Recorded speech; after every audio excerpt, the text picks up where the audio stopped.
The year is 479 BC. Greece is facing total destruction.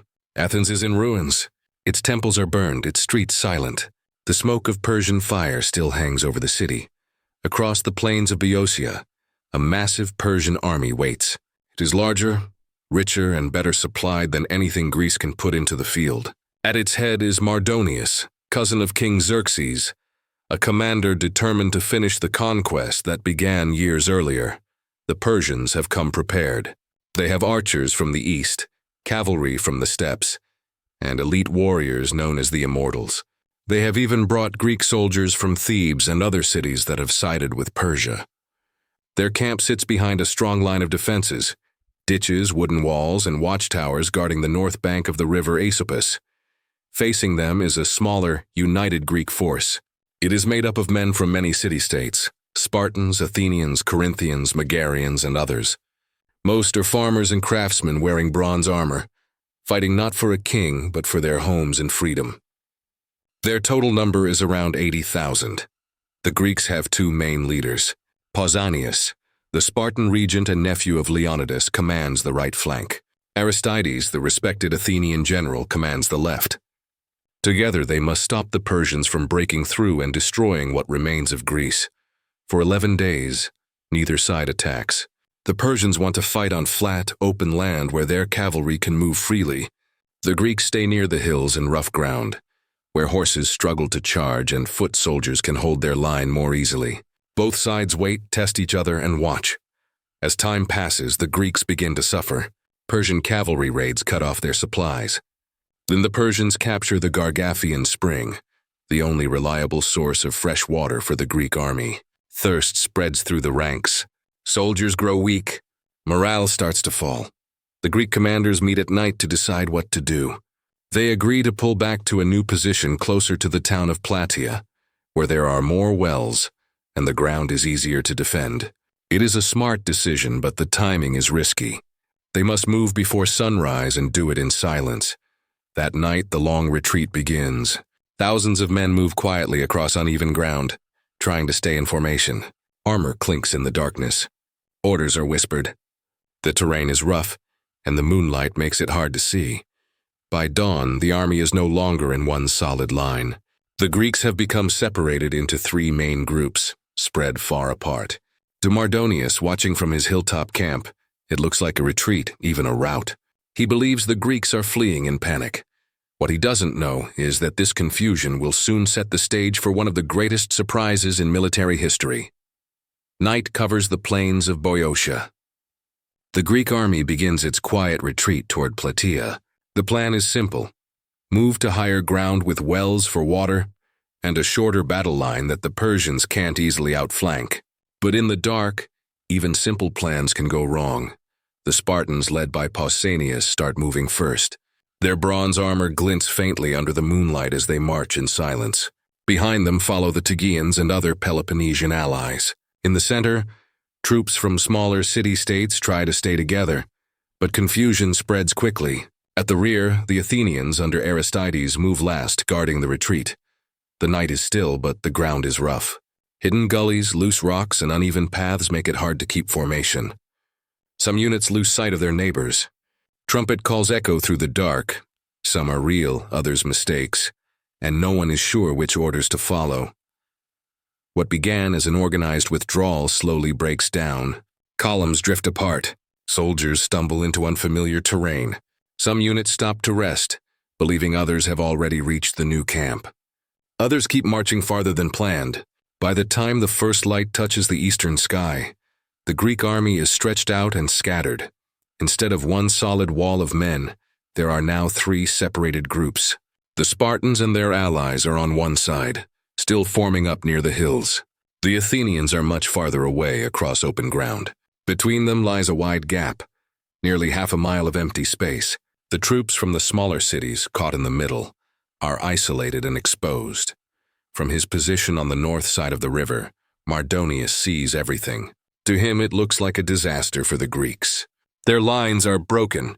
Their retreat appears rushed and panicked. In his eyes, this is the moment he's been waiting for. He believes the Greeks are fleeing. He sees a chance to destroy them before they can regroup. Without waiting, he gives the order to attack. Persian trumpets blare across the plain. The cavalry charges first, crossing the shallow river, hooves splashing in the water. Behind them, waves of archers and infantry begin to move. The sound grows, thousands of feet striking the earth in rhythm. Dust rises. The ground trembles. Mardonius is certain he's about to crush the last hope of Greece. But what he sees as a victory in progress is something very different. The Greeks, though scattered and weary, are not running. They are turning to face him. The Spartans, still holding firm on their ridge, form up in a tight phalanx. Bronze shields lock together, spears lower, and the disciplined line of warriors braces for impact. The Athenians, realizing what's happening, begin to move toward the sound of battle, ready to support their allies. The Persians think they are chasing a broken enemy. They are walking into the fight that will end their invasion. The morning sun rises over the plain of Plataea. The Persian cavalry races ahead, confident they are chasing a broken enemy. Dust clouds roll across the field. The ground shakes beneath thousands of hooves. Behind them, waves of Persian infantry move forward, shouting victory before the fight even begins. But on the higher ground, the Spartans are waiting. Their shields glint in the sunlight, bronze shining like fire. They do not run. They do not shout. They stand silent and ready. The first Persian arrows whistle through the air. They strike with a hiss, bouncing off heavy shields and bronze armor. The phalanx, the Greek formation, holds firm, a living wall of men and metal. Spears angle forward, shields overlap. Each soldier depends on the man beside him. Then comes the crash. The Persian front line slams into the wall of shields. The air fills with the sounds of iron on bronze, of shouts of pain. The Persians are fast, their armor light, their weapons curved for cutting. But the Greeks fight close, shoulder to shoulder, using their weight to push forward. Their long spears pierce through wicker shields and thin tunics. The Persians cannot break through. Arrows keep falling, but they do little against the heavy Greek armor. The sun grows hot. The dust turns red.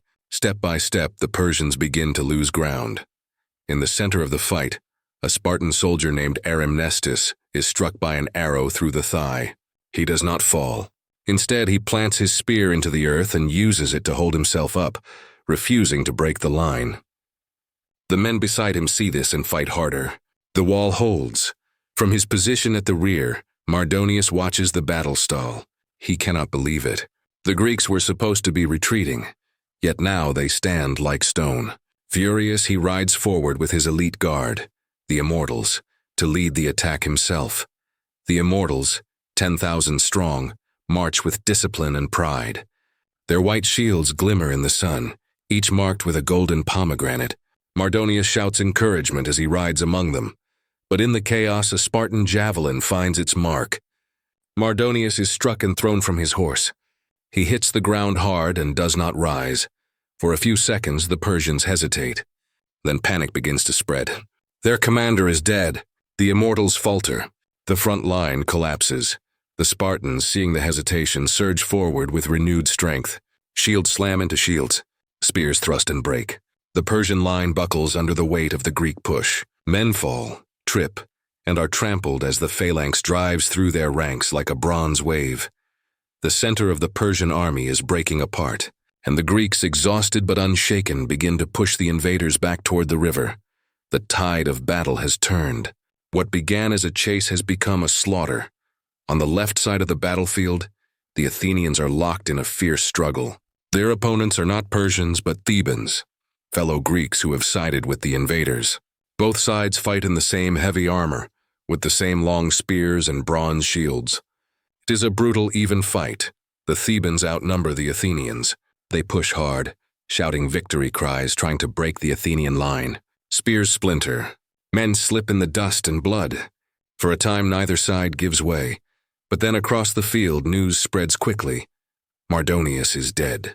The Persian commander has fallen, and his center is collapsing under the Spartan advance. The message reaches the Thebans, and hesitation ripples through their ranks. Their confidence fades. At that exact moment, Aristides, the Athenian commander, gives a clear, steady order. His men turn inward, wheeling their formation to strike at the Theban flank. The maneuver is risky, but it works. The Thebans, now attacked from the side, begin to lose control. Their line wavers, then breaks. The Athenians press forward, driving the enemy downhill and cutting them off from their allies. Across the field, the Spartans and their allies continue to push, forcing the Persian army back step by step. Dust fills the air. The sound of metal on metal echoes across the plain. The Persians try to regroup near their camp on the north side of the Asopus River, but the retreat turns into chaos.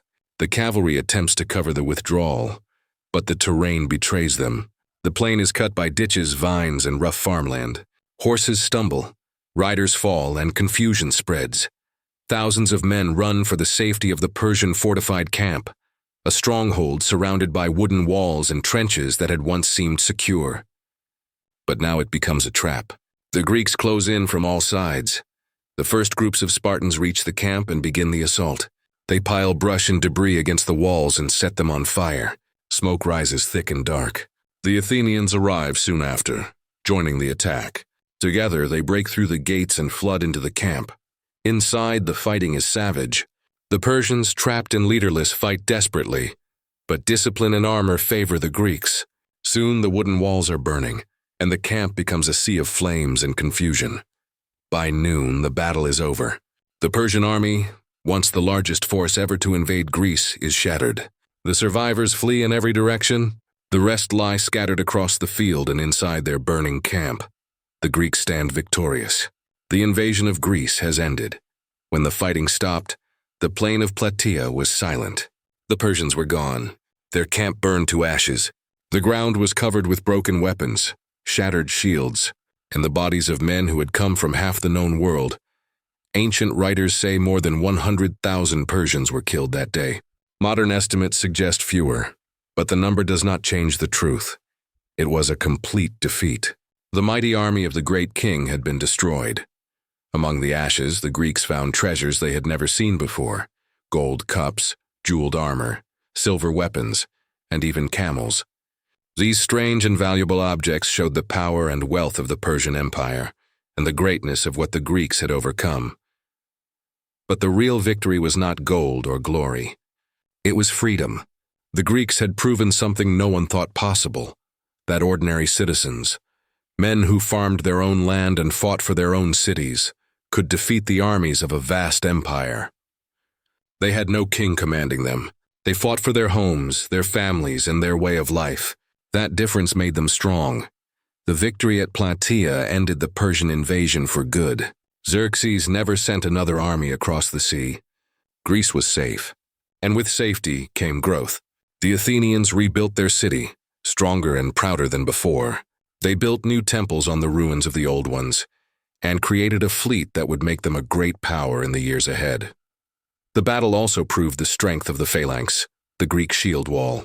Heavy infantry, standing shoulder to shoulder, had defeated one of the largest armies in history. For more than a century afterward, the phalanx became the main model for warfare throughout the Greek world. But Plataea was more than a military victory. It was a turning point in world history. It protected the culture that would shape much of the modern world: philosophy, science, democracy, and art. The victory ensured that Greek ideas of freedom and reason could survive and grow. Years later, farmers working the land near Plataea still found arrowheads, spear tips, and fragments of armor buried in the soil. Each one was a reminder of that day, the day when Greeks stood together and turned back an empire. For Greece, Plataea was more than a battlefield. It was proof that courage, unity, and determination could change the fate of civilizations. That day, on the dusty plains of Boeotia, the West was saved.